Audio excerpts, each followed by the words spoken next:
मोबाइलले त्यहाँ देख्यो भने त जान्छ लिन जान्छ उता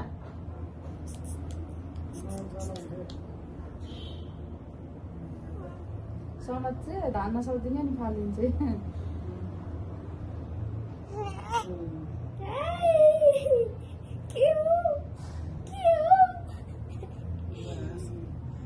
त्यस्तो खुल्ला ठाउँ चाहिन्छ कि केटाकेटी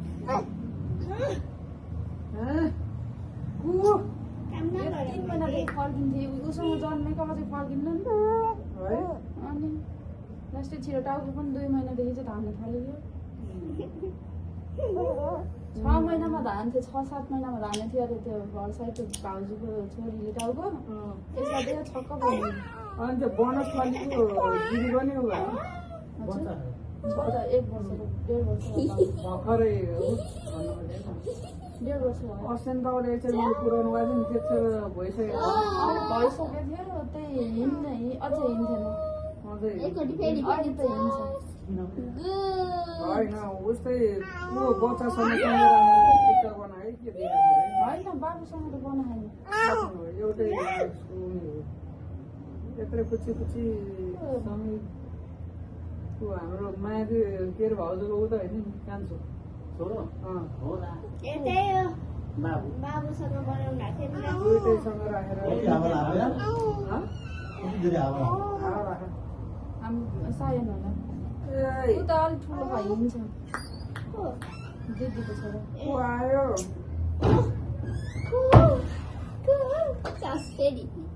फेरि फेरि अघि त हात दिएको थियो है खै त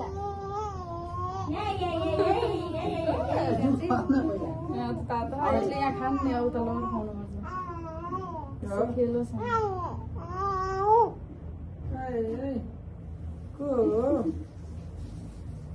को मान्छे हो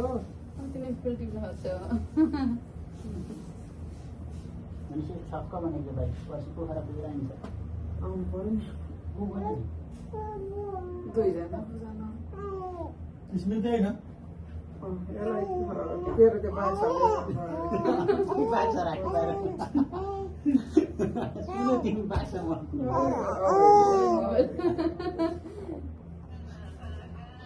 त्यो बाक्सा पछाडि थप्ने त्यो बाछा राख्ने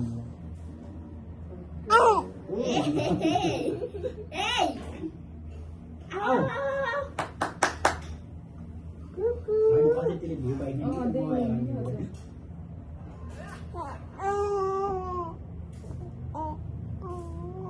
ऐनामा देखिसकेको छ नि आफूलाई हेर्छ कति खुसी हुन्छ मलाई हेर्दै आफूलाई हेर्दै गर्छु देखिरहेको सेर्ने क्या त्यो टाउकोमा उसमा खुट्टामा खुट्टा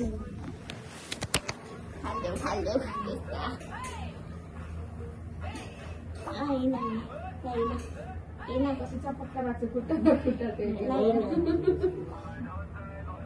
एउटा